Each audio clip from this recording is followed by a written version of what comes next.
for those who are wondering what's happening, let me also inform you. We're just taking a couple of minutes, probably in about the next 3 minutes. We'll get this virtual event started. In fact, I'm going to be also sharing a couple of announcements with all of you. Also, we'll have some very interesting guests joining us in a short while. So all the attendees, all of you, we're going to request you to hold on probably another 2 minutes, and we'll get the official proceedings of the program started.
So once again, good afternoon, all of our registered guests. On behalf of ET Edge, I'm Kavya R. Chavli, welcoming all of you. In fact, I will be navigating from one speaker to the other, and I welcome you all. We will be joined by the industry leaders and visionaries in a short while. ET Edge, as we all know, has created flagship platforms such as the Global Business Summit and the India Leadership Council. This virtual event, in fact, is an extension of the Global Business Summit. While the ET Unwired Privé is, in fact, an exclusive platform of web-based conferences, for example, today's virtual event, where we will get real-time insights from our speakers. Now, some of the obvious questions surrounding our head, our WhatsApp calls, or for that matter, our phone calls earlier, would have been about the COVID-19 and its impact. But with the extended lockdown, the conversations are now driven towards what's next for my business. Also about finding the right alternatives for a holistic business during the pandemic as well as after. Now, while this calls for a collaborative approach in terms of ideation, it is only befitting we get an understanding as to how the leaders are approaching their business now and what steps are they taking to reimagine business. We have an interesting agenda, but we also have an even interesting lineup of speakers. Now, some of the sessions, I'd like to inform you, will be in the form of a keynote address, while some will be in the form of a chat. We're going to request you to also direct your questions, if any, to the Times Group team. And if time permits, because there's a very back-to-back agenda, we will definitely take these questions as well. So let's get the virtual event started. And I'm going to be requesting Narayana Rai, who's the Chief of Delhi Bureau with ET Now, to in fact set the tone for this virtual event. So Narayana, if you've joined us, then I'm going to hand over this segment to you.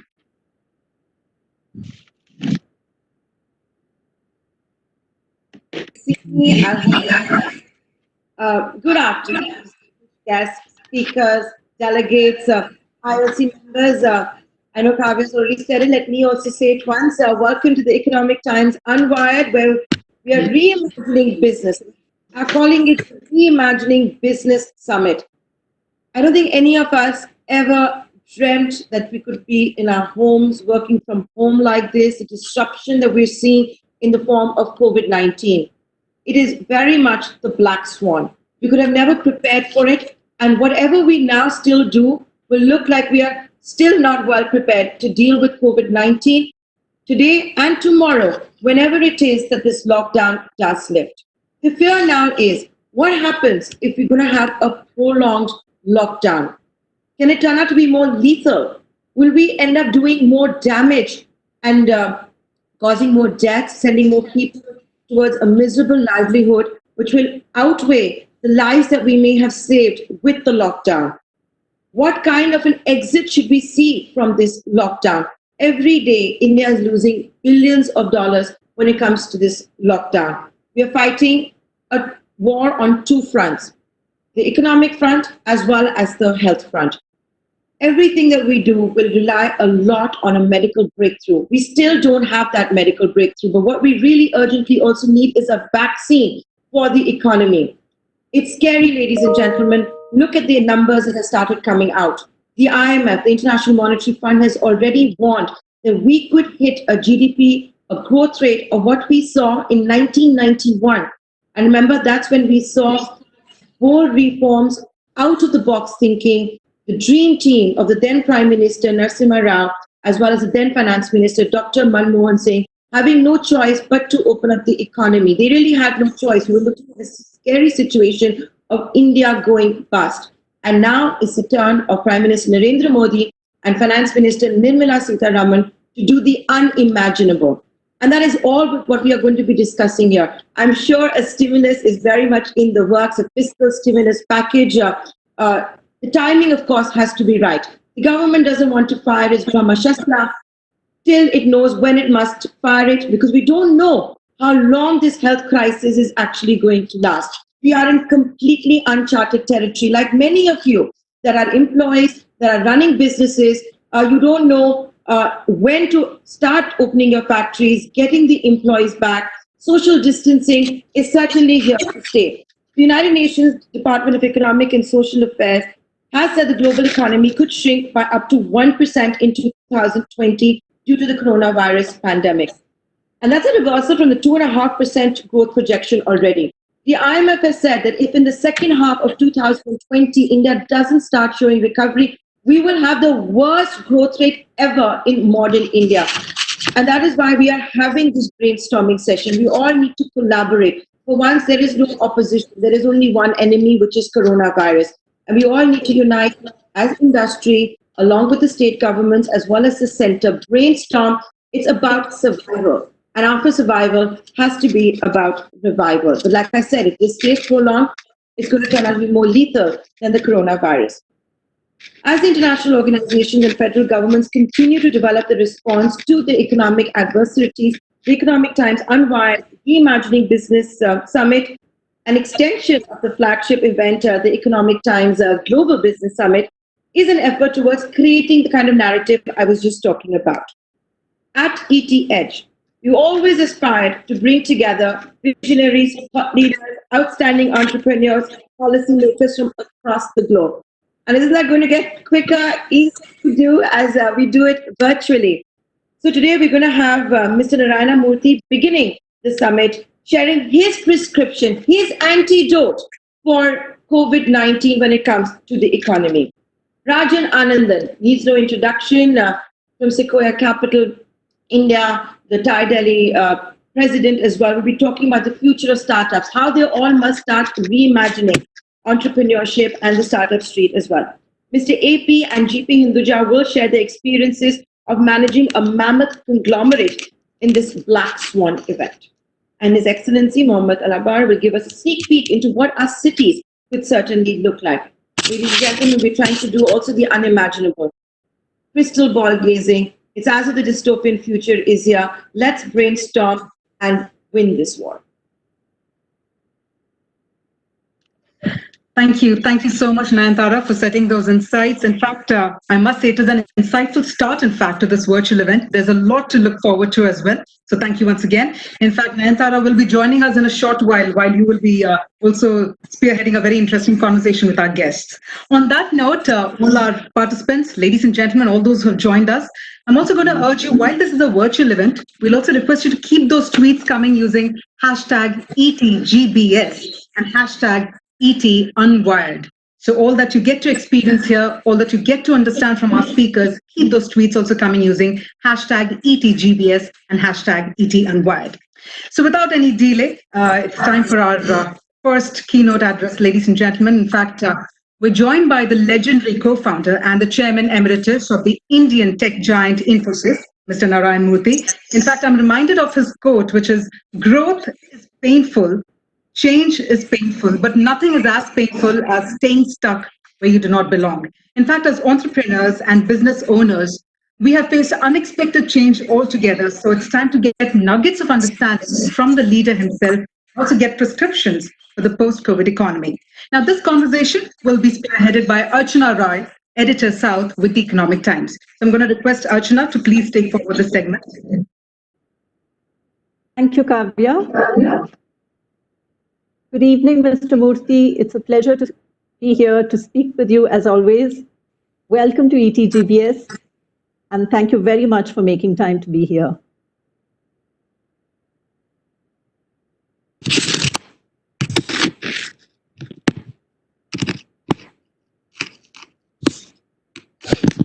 Yes, Archana. Thank you very much, Mr. Murthy, for making time to be here. It's a pleasure, the privilege to be able to speak to you. As a business leader, Mr. Murthy, you've seen multiple disruptions through the course of your career. This is only the latest that you would have seen. You've navigated Infosys through some very significant and consequential events themselves, including the dot-com bust at the start of the century. We had the huge US, we had the global meltdown, at the end of the 2000s. So you have seen this from a business perspective. What, to your mind, is different about what we are experiencing now? Or is there anything different at all from the economic perspective, that is? Well, there are a few significant factors that are different about this particular crisis. First of all, coronavirus can exist in youngsters asymptomatically. In other words, people who carry virus may not exhibit any signs of being afflicted by the virus. That makes the task extremely difficult. The second thing is, we in India, we have a huge population. We are not equipped to test. Let me give you a piece of data. Even if we were to ramp up to testing 1 lakh of people per day, it will take 37 years for all Indians to be tested. And by that time, the population would have grown by another 700 million or something like that. In other words, we will never catch up with testing. Third, there is no vaccine in sight. So these three things have made this a unique crisis. And for instance, there has been much discussion about this. And for instance, Angus Deaton was among those who cautioned poor countries, without specifically, calling out India, about the dangers of spiraling infections along with ravaged economies because of the lockdown. What do you think, Mr. Murthy, are India's chances, given that we have seen a deepening of the downturn? We were already experiencing a slowdown of sorts before the virus, sort of took us completely by surprise, and as of course the rest of the world. What are India's chances in this scenario? Well, I am an optimist, and I believe that even this crisis too will pass, will come out strong. But before I go further, talking about the impact of the virus on the Indian economy, I want to make a point. Yeah. If you look at the number of deaths due to coronavirus in India, it is 0.25% to 0.5% of the deaths in the developed countries. That's true. Second, India has a mortality rate of 0.7%. In other words, every year about 90 plus lakhs of people die due to various reasons, of which Sure. 2.3 million people die due to pollution. 2.3 million people die due to pollution because India is the most polluted place in the world. True. Now, when you look at 90 lakhs or 9 million people dying naturally, and when you compare it with the death of 1,000 people in the last 2 months, obviously this is not as much of a panic as we all think it is, because there are bigger causes. There are causes that are causing bigger deaths. Yeah. That's why. Now, let me come quickly to the impact of COVID-19 on the Indian economy. First of all, we have about 52.5 crores of people employed in the country. Agriculture contributes about 17% of our GDP, and about 40% of the labor force is 43% is employed in agriculture. Manufacturing contributes about 27.4% of our GDP, and it employs about 25.4% of the labor. Services contributes about 55% of our GDP, and it employs approximately 32% of the labor. Now, what that means is about 22.5 crores of people are employed in agriculture. About 30 crores of people are employed in manufacturing and services. Of these, about 11 crores are employed by the organized sector, private sector and public sector, and the government. Of this, 50% of the people are on contract labor in every organization, whether it is Infosys, Economic Times, etc. 50% of the lower level employees are on contract labor, and therefore they are vulnerable to quick retrenchment. The remaining 19 crores of people, I took away 11 crores, are employed in the informal and unorganized sector, or they're self-employed. A significant part of this population is likely to have lost its livelihood and will definitely do so if this continues for a long time.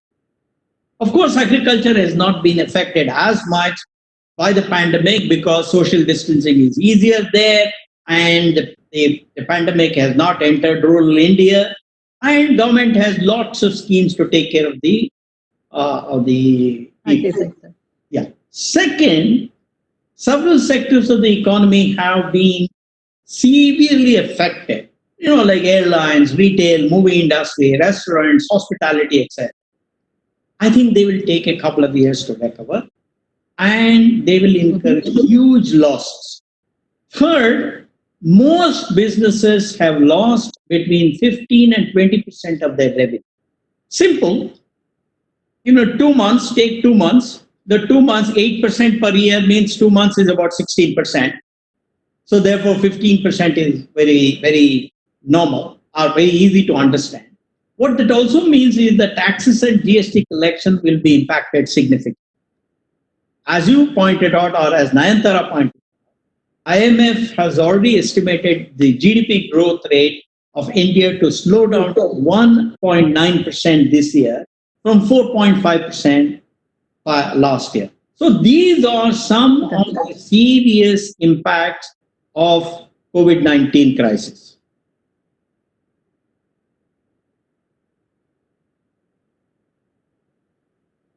Would you then say that it's a moot point sometimes, of course, to debate, but has the lockdown been severe, and has, as a result of it, the consequent impact that we are seeing, as you just sketched out, what are the chances of us being able to overcome this? That's really the question in our minds. For instance, you pointed out earlier about the rate of mortality in India from other factors, not just COVID. Yeah. But having clamped down so hard on COVID, we have paid an economic price. Yeah. In your view, is that proving to be too high a price? No, I wouldn't say it's too high a price. However, what is important for us to understand is that India cannot continue in this situation for too long. Because at some point of time, Okay, in a lockdown, you mean? deaths due to hunger will True. far outweigh deaths due to corona. Fortunately, corona, for some very strange reason, maybe it is our genes, maybe it is because we all took BCG vaccination when we were children, maybe the weather here is conducive to suppressing corona. I don't know what it is. But the deaths being 0.25 to 0.5% of the global death rate is a blessing in disguise for India. But It the is. reality is that if we continue with this, if we continue to be in lockdown, then the deaths due to hunger, malnutrition, inconvenience to people. You see, I was talking to a taxi driver yesterday. He come to the front of our house and he said, "Sir, the problem I have is I have to go to this place to get food. And I'm not used to it. I have a certain thing. My food is prepared at home generally. But this time I have to walk such a long distance. But that's not the way you can run life day after day after day. So therefore, I believe that it is extremely important for us to accept the new normal as the situation with the coronavirus being part of our lives. So that is where we need to create a graph that shows age on x-axis and deaths on y-axis, and then understand which age group are most vulnerable and provide some kind of safety to them. And the rest of the workforce must use gowns, must use gloves, must use goggles, must use whatever else they can and go to factories. For example, in the manufacturing sector, you can't work from home. You can't run factories there. In the agricultural sector, you can't work from home. It is only a very small part of our economy, which is the IT sector, financial sector, etc., that we can think of all this work from home, etc. But if you are running a retail shop, you have to be in that retail shop. So therefore, my personal view is that we Indians have to accept the coronavirus as part of our lives. This is the new norm.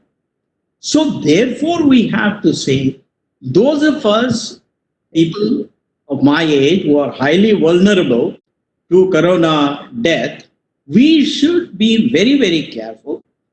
And we should perhaps even work from home if possible. But if it is possible for us to go to the office, all of us have big offices, so social distancing is not a big issue for us. On the other hand, the younger people will probably have to use the factories using younger people, or even companies using younger people can run 3-shift operations if they are generally running 1 shift or 2 shifts. The moment you start running 3 shifts in a 1-shift operation, then you have reduced the number of people by a factor of 30%, by a factor of 2/3, and therefore social distancing is possible. And then you can commute to the office because of this 3-shift operation. So in other words, I would urge people to accept this as the new normal and work using 3 shifts, work based on age distribution, and then reduce the impact to a minimum. That's what I would say. Before we go forward to what the government's role should be, Mr. Murthy, I thought something that we could definitely speak of is what you have mentioned previously. You've always urged Indian entrepreneurs to not be reactive problem solvers, but rather be proactive in their approach to building businesses. In this situation, where are the areas that entrepreneurs can really step up and, and be counted, so to speak?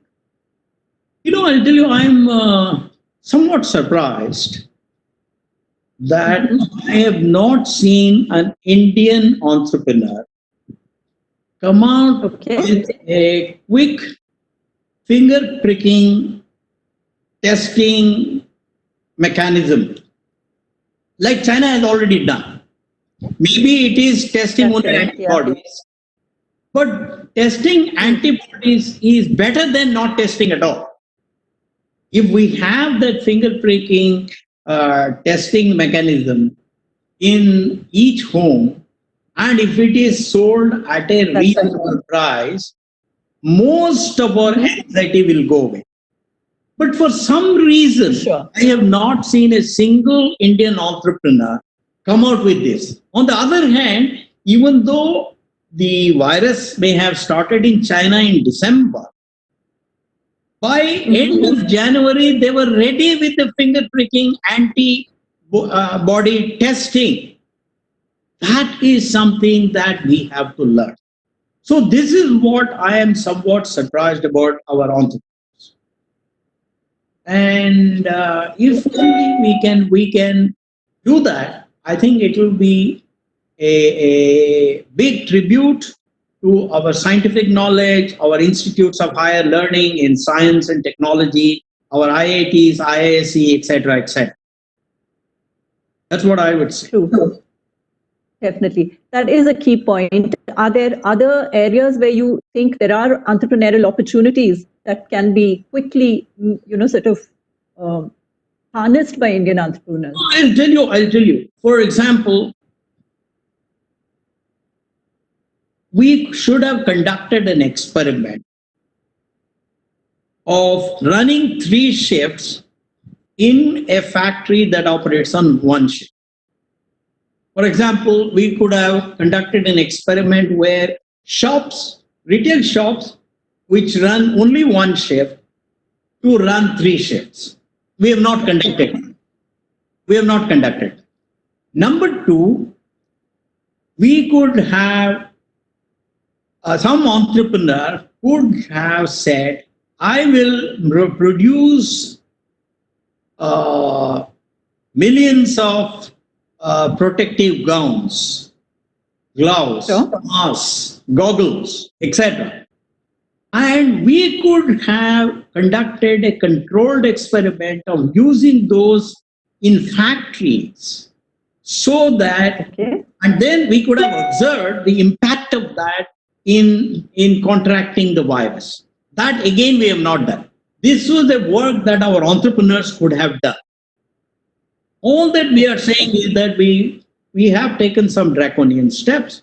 I understand that.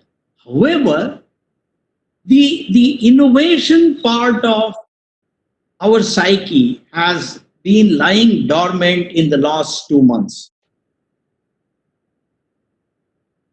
And do you see that as a drag itself on further innovation in the economy? What sort of an impact will it have on future growth? Well, I think, as I pointed out, since we don't know when the vaccine will be available, whether it is 12 months, 18 months, whatever it is, and whether that vaccine will be operative for the Indian blood. It may be okay for the Caucasian blood. We don't know, because those are the guys who are doing all the research. We are not doing much work. Therefore, if it doesn't work for the Indian blood, we don't know, it may be 5 years. So therefore, the best thing for us is to accept coronavirus as part of the new normal. Think of mechanisms where we can succeed despite this coronavirus problem, ensure that our work productivity does not go down, ensure that we can still have GDP growth possible. I would say that that is a constructive view that we have to take in this hour of huge crisis. Sure. I'll just have one final question for you, Mr. Murthy, before we open it to audience questions. Yeah. So the audience is keen to ask you a few questions too. So I thought I'd quickly ask you two things. One is, of course, guidance by IT companies, and the IT sector has already, been postponed. So we're already fit in that sector. But whereas digital businesses are set to grow because of the opportunity of, provided, or the necessity of social distancing, so to speak. So we have, contrasting scenarios. What do you see as the momentum going forward? Which are the sectors that would gain and which will see troubled times?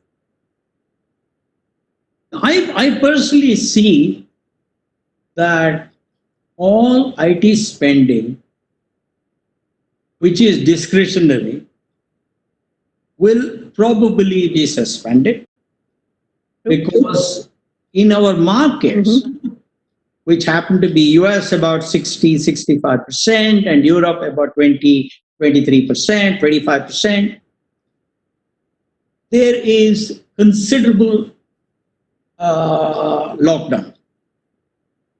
So therefore, because their revenues will go down, because their profits will go down, they may say that all desirable and discretionary expenses, let us postpone.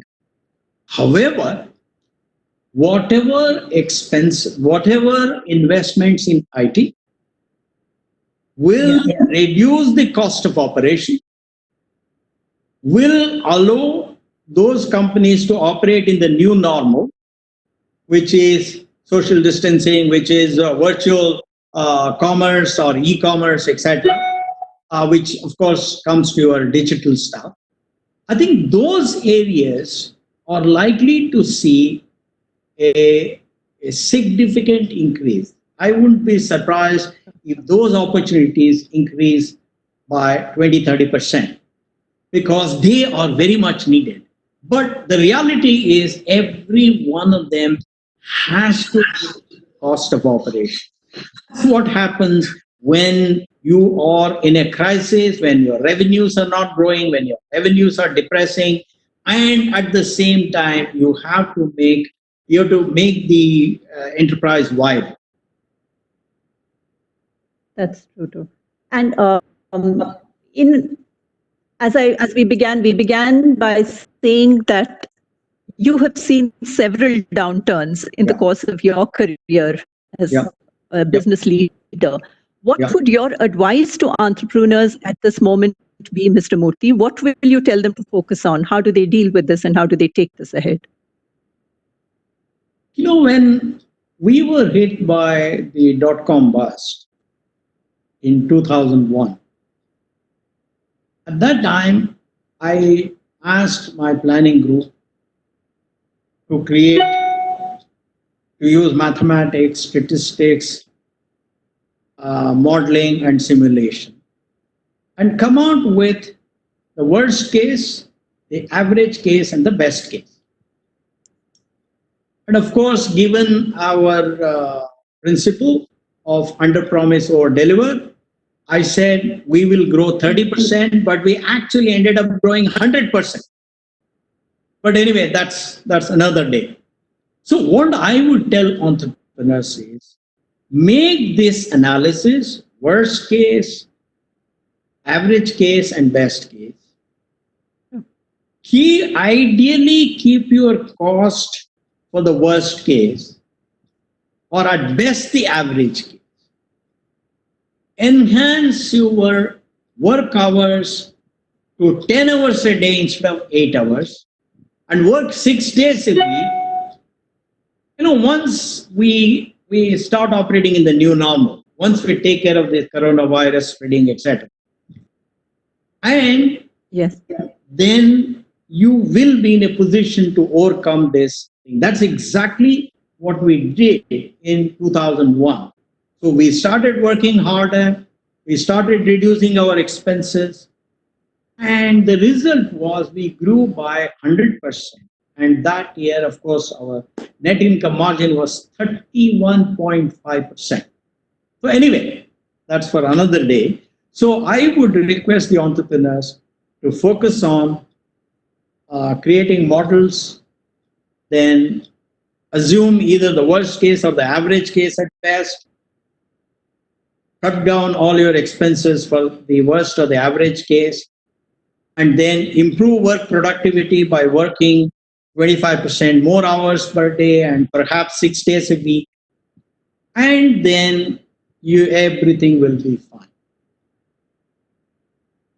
On that very confident note, Mr. Murthy, I'll present just two questions from the audience. I think they're keen to hear from you. Sure. And we have time just for two questions. So I've just picked that. Sure. The first is the first question is Yeah. about the disconnect between urban and rural India, which is being seen as the key to disallow larger spread of COVID-19. And equally important, it has helped maintain a full functionality of the agriculture sector and the rural economy. So what steps, is the question, can the central and state governments take together to make sure that the farm to factory connect also can help, can help us overcome the COVID challenges, and which is also essential for economic revival and growth?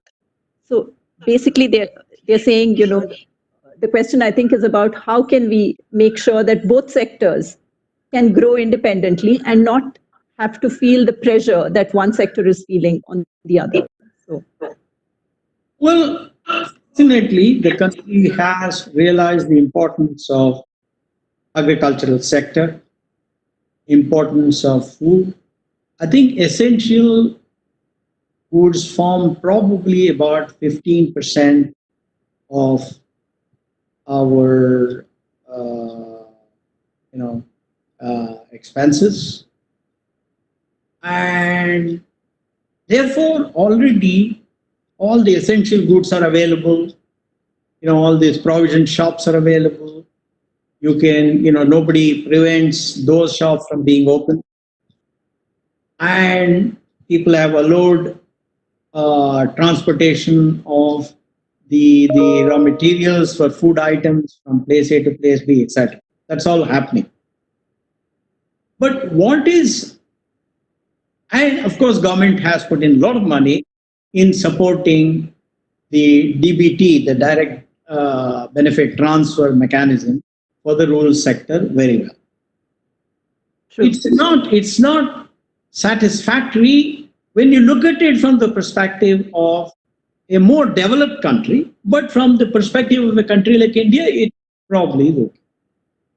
However, the big problem we have is that somehow we have not been able to look at the daily wage workers in our cities and urban areas.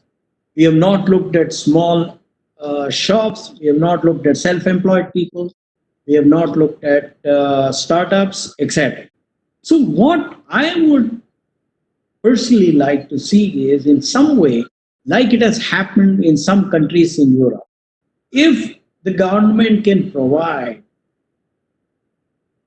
interest-free loans to startups, as well as some kind of compensation to these daily wage workers to the extent of 80% of what they earn for the next 6 months or something like that, I do think that we would probably be in a slightly better position.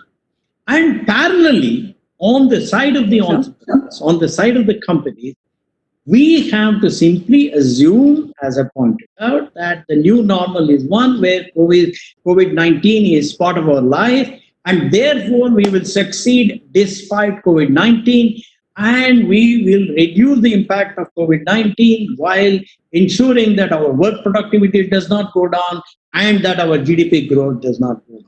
That is the, at the highest level, that is the philosophy that I would like to have. And just one final question, which is a little more specific from the audience, where you also mentioned about startups requiring support.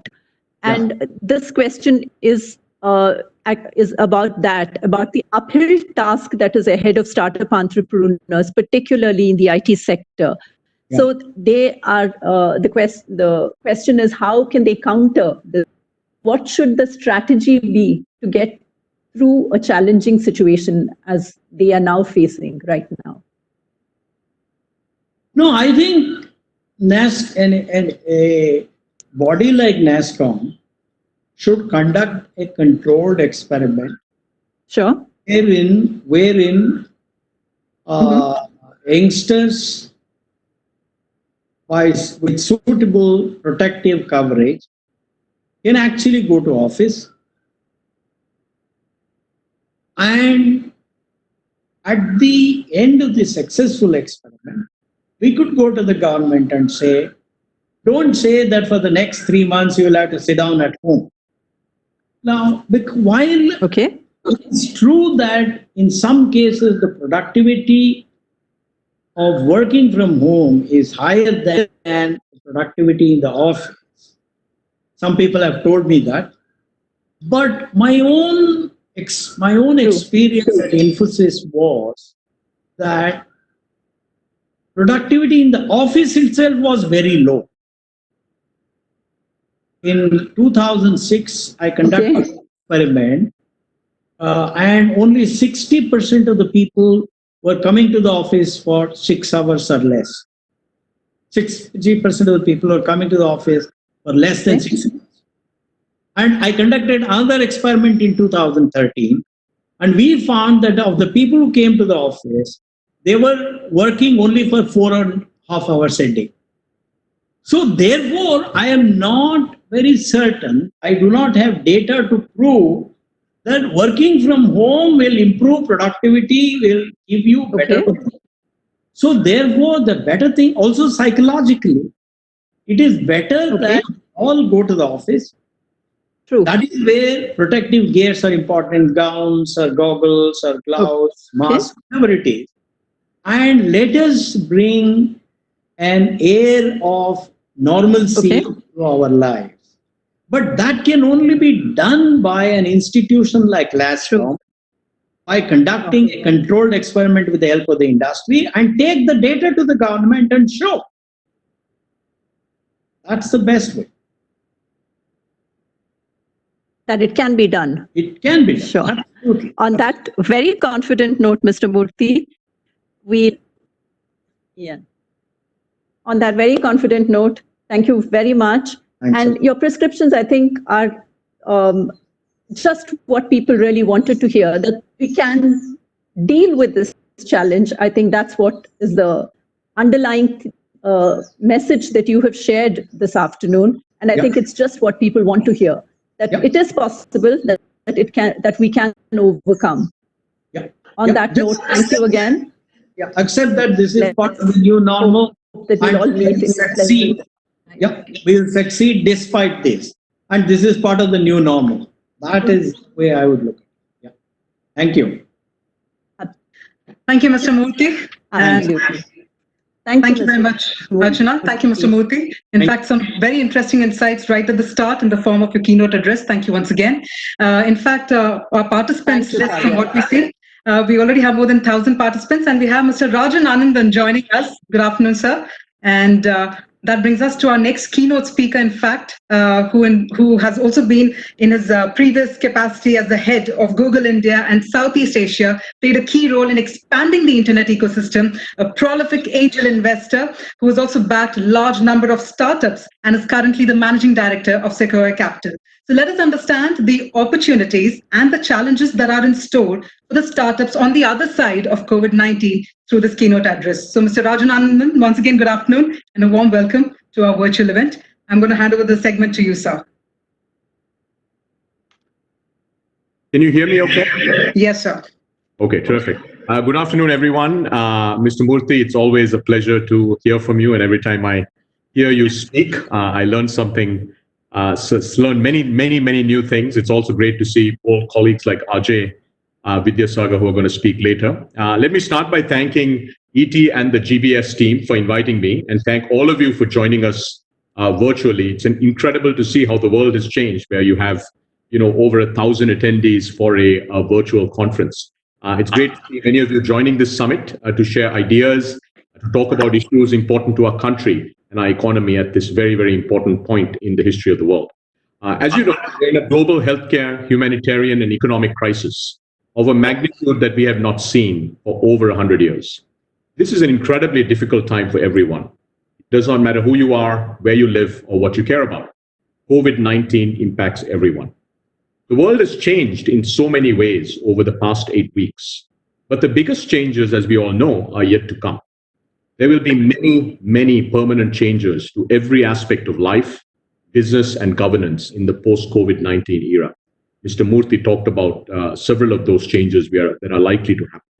Today, I'd like to focus on how the startup world has been impacted and what we can expect over the coming years for India's startup ecosystem. The post-COVID era will bring about a large number of challenges and opportunities for startups in India, but also all over the world. But before we look into the future, it is important that we touch on the current situation, discuss what startups should be doing now, and the help they need to weather this storm. As all of us know, over the past decade, we've seen the Indian startup ecosystem grow from infancy into the third largest startup ecosystem in the world.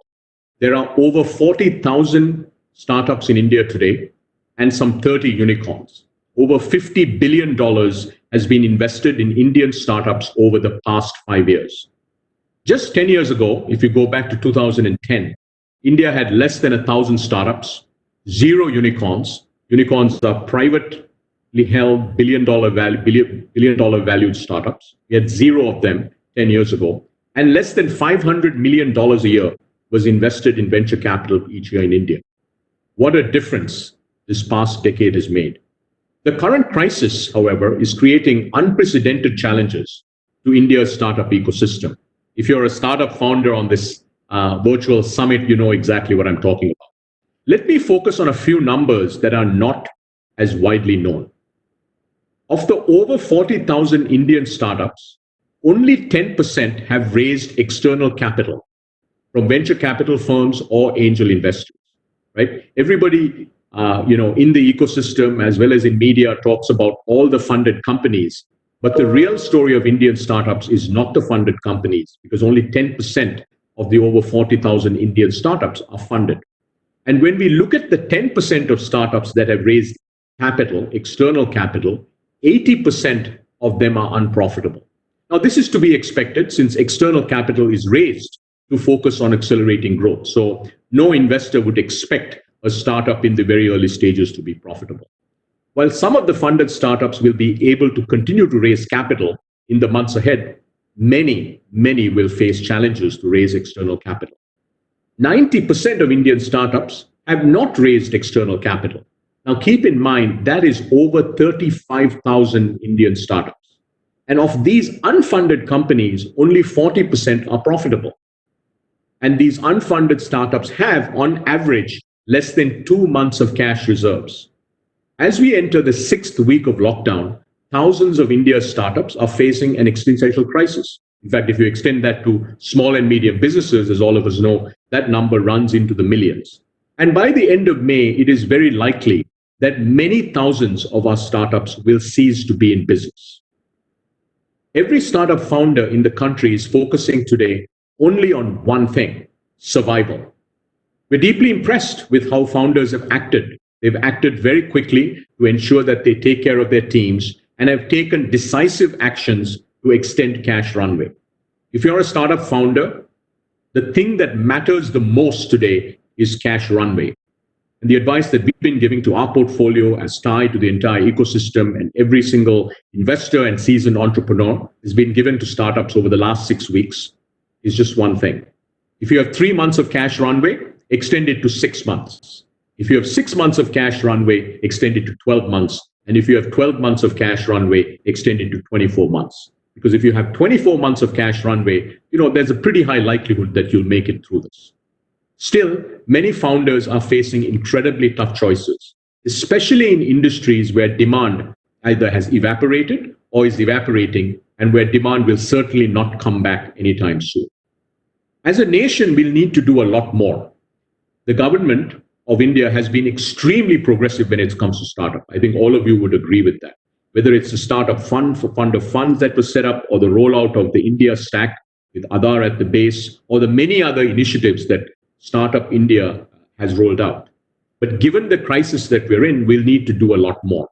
And I think we should take lessons and practices from other governments in countries like the US, UK, and Germany in terms of support for startups. I think India, we should all be very proud, is way ahead in terms of locking down, in terms of controlling the pace and flattening the curve, if you will. But when it comes to supporting this base of over 40,000 startups, there's a lot more we need to do as a nation. But that is not the focus of the discussion today. So what I'd like to do now is move to the future, the post-COVID world for startups. It's impossible to predict exactly what this world will look like.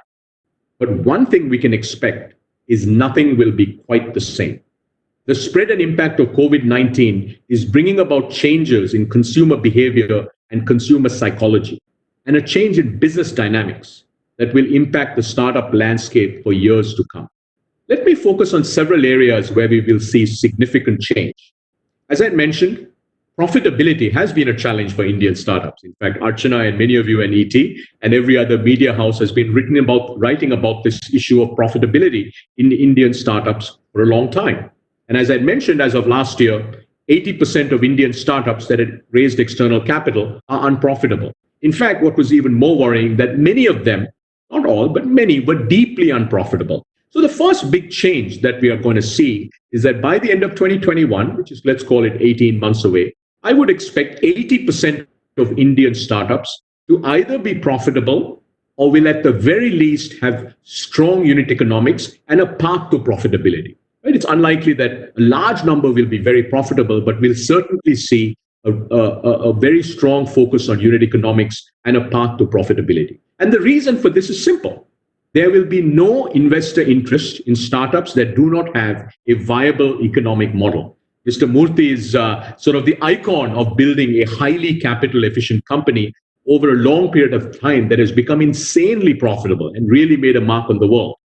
We are actually now going to go through that period. And this is a very profound change for our ecosystem. The implications for Indian startups is significant. As a startup, if you don't have viable unit economics, you'll need to change very, very quickly, or unfortunately, it is very likely that you will not make it through. The next set of changes we'll see are in several industries that were early in their adoption cycle before COVID-19, but are now seeing an acceleration of adoption as Indian consumers become even more digital more quickly. This crisis is leading to changes in consumer behavior that will be irreversible.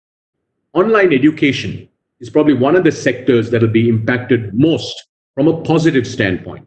Online education will reach new heights.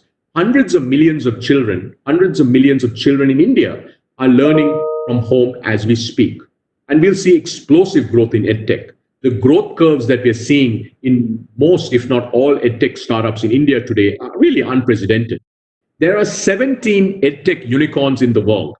Only one of them, Byju's, is from India. But you'll all be glad to know that not only we only have one, but the one that we do have, Byju's, today is the most valuable EdTech unicorn in the world.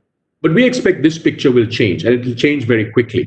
And over the next 5 years, let's say by the year 2025, India will have a large number of EdTech unicorns.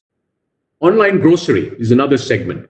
Demand is already up 3x to 5x. You look at companies like Grofer, Big Basket, and many others. The issue currently is not really demand, but is on the supply side, as many of you know. But that will get resolved. It won't be fully resolved in the next week or two. But as we look at the next several months, I'm very confident that will get resolved. Once you get used to the convenience of ordering groceries from the comfort of your living room, it's very hard to go back. I think all of you would agree. Post-COVID, online grocery, which is in many ways quite nascent, will become mainstream in India. And then this has huge implications for startups that are actually in FMCG as well as in the grocery space. Food delivery. Now, I want you to think about this. When will people want to go into their favorite crowded restaurant next? When will they stop thinking about whether the chef or the waiter has washed their hands after touching used dishes or has served somebody who's sick but doesn't have symptoms? Now, what if I told you that all of your restaurants, all of your favorite restaurant brands deliver online, and you will know the exact conditions under which the food was prepared and every detail of the delivery? Which option would you choose? Would you actually choose the option to go to the restaurant and take your risk, or would you take the option of ordering in? Well, I can tell you what I would pick. So we think this is also a tipping point for food delivery. These segments are seeing a major new inflection point, and all of them will reach a new normal of demand and growth. The reason is a change in consumer behavior. If you have access to a smartphone and have disposable income, you're very likely to have tried to buy groceries online over the last few weeks. With over 1,000 attendees, on this call, I'd love to, if there's a way to take a poll, we should take a poll. And I bet you that a very large percentage of you may have tried for the very first time online grocery. And once you do that many times a month, it becomes a habit. One of my dear friends, Lakshman Narasimhan, who's the global CEO of Reckitt, was telling me this a couple of weeks ago, that if a consumer does something consistently for 60 days, their behavior changes, right? And guess what? We're already at the beginning of week 6. We'll have to see what happens on May 3rd, but it is very likely that a large swath of our population will actually be doing what we're doing every single day, which is quite different for 60 days. So what's happening during this period is habit formation of new habits. And these new consumer behaviors are emerging, and they'll impact how companies and brands interact and engage with consumers. Post-COVID, there'll be several major new segments that will emerge in India. The most significant new category for Indian startups, we believe, will be in healthcare. Today, we don't have any Indian unicorns in health. Is that amazing? Here's the third largest healthcare ecosystem, startup ecosystem in the world. We have over 30 unicorns, but we don't have a single health unicorn. And Mr. Murthy referred to one part of that innovation we haven't seen yet. But I believe that over the next decade, we could have many Indian unicorns in health. And that's a very, very big change. And I'll talk a little bit about why that is. 2 weeks ago, I was on a call with the team at iSpirit. I don't know how many of you have heard of iSpirit, but this is the team that was a major driving force behind building what's called the India Stack. The India Stack is several layers of public digital infrastructure that has Aadhaar as the foundation and many layers built on top, including UPI. This team is now building the India Stack for Health. India Stack for Health. Think of this as the public infrastructure, the public digital infrastructure that will enable digital health at scale. In fact, they're building the health stack by accelerating all aspects of the health stack focused on COVID-19. It's incredible to see what they're doing. All of you, I'm sure, will hear about it over the next few weeks or months to come. This public infrastructure, combined with regulatory changes, will lead to a large number of new opportunities for Indian startups in healthcare. The first massive opportunity that we're already witnessing, that is literally only 3 or 4 weeks old, is telemedicine. Telemedicine has inflected. In fact, if you want to see a growth curve that is steeper than the steepest COVID graph that you've seen, right? These exponential graphs, that's telemedicine in India.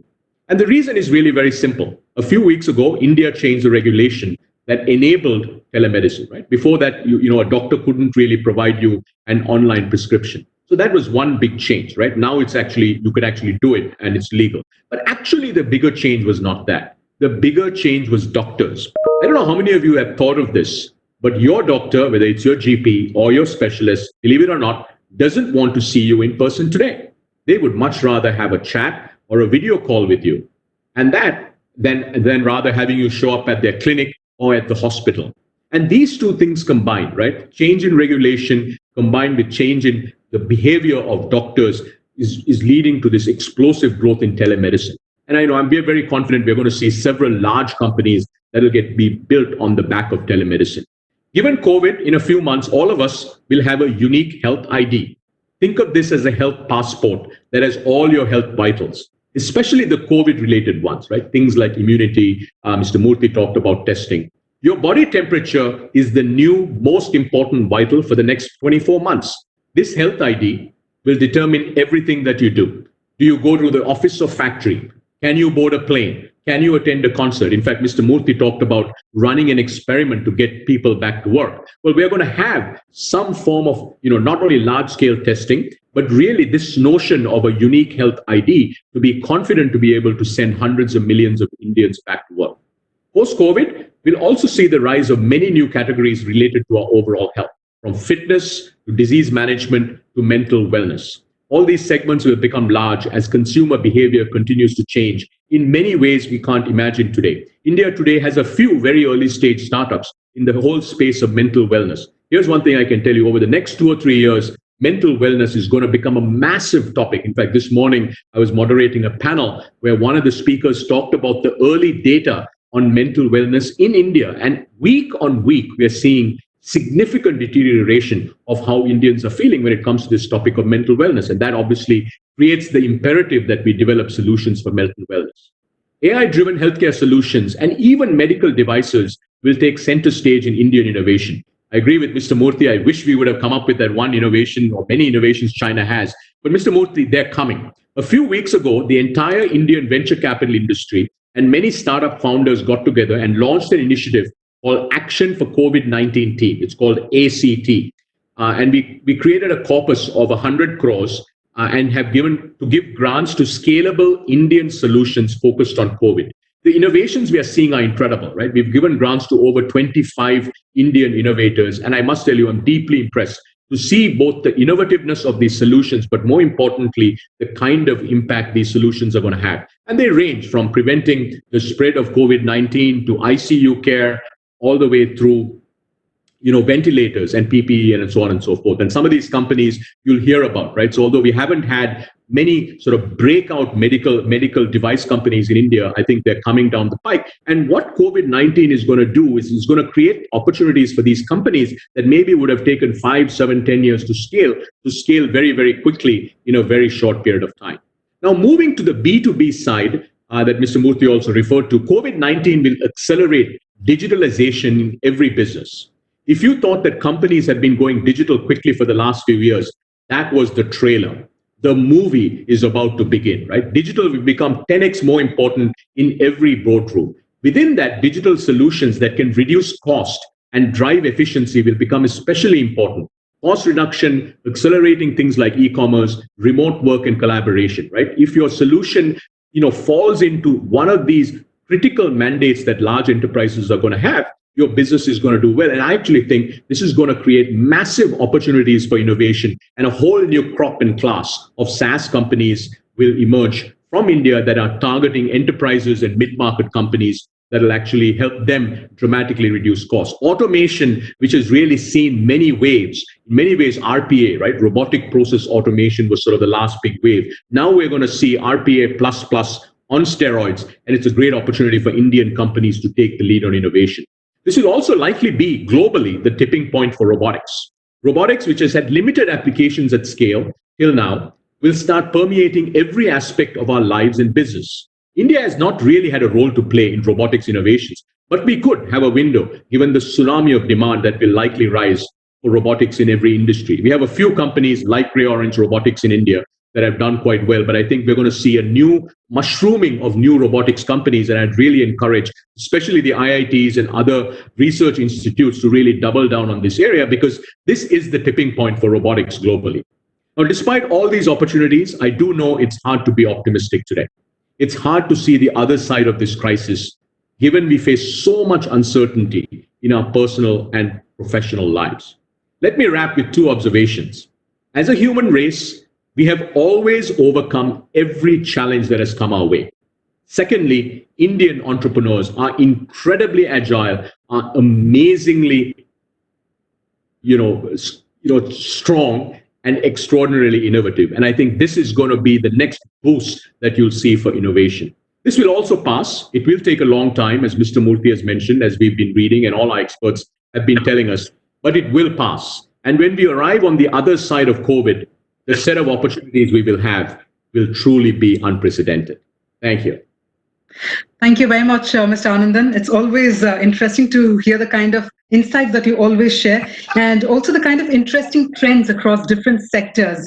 Most importantly, how the COVID-19 is actually giving us a new wave of observing the consumer behavior. So that brings us to a question that one of our panelists has. So I'd like to share that with you, Mr. Anandan. He apparently represents a business organization which is involved in setting up the cancer specialty hospitals.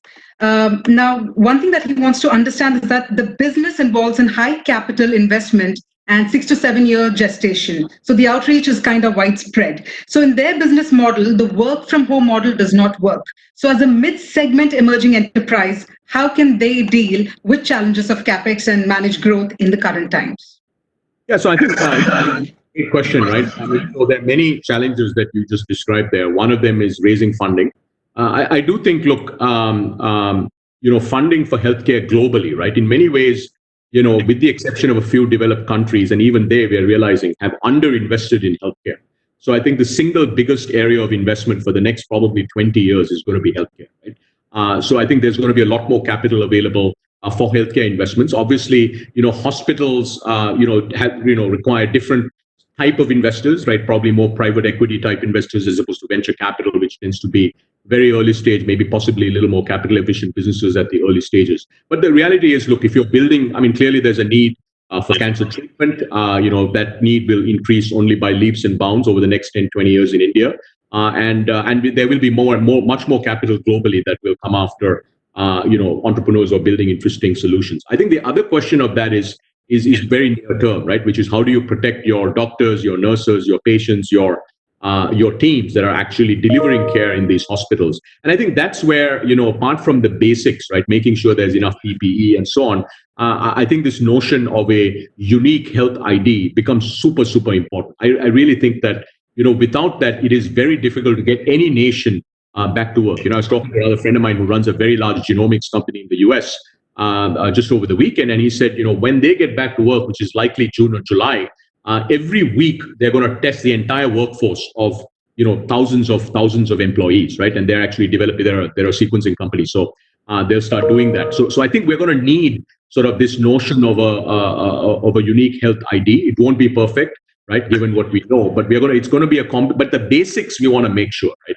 I think things like the doctors and nurses have the right PPE, you have the right equipment to protect healthcare workers. It's a cancer hospital, so it's not a COVID hospital. But then patients who come in, you want to make sure that it's safe to treat them, right? And obviously that's where you get into this. But I do think, look, healthcare, as I mentioned, is going to be an extraordinary space over the next 20, 30 years around the world. Right. Thank you, Mr. Anandan. So on that note, we'll call it a wrap to this side of the presentation. But I must thank you so much for joining our virtual summit and for also sharing your perspectives with us. So thank you once again, Mr. Anandan. Thank you for having me. Thank you again. All right. So to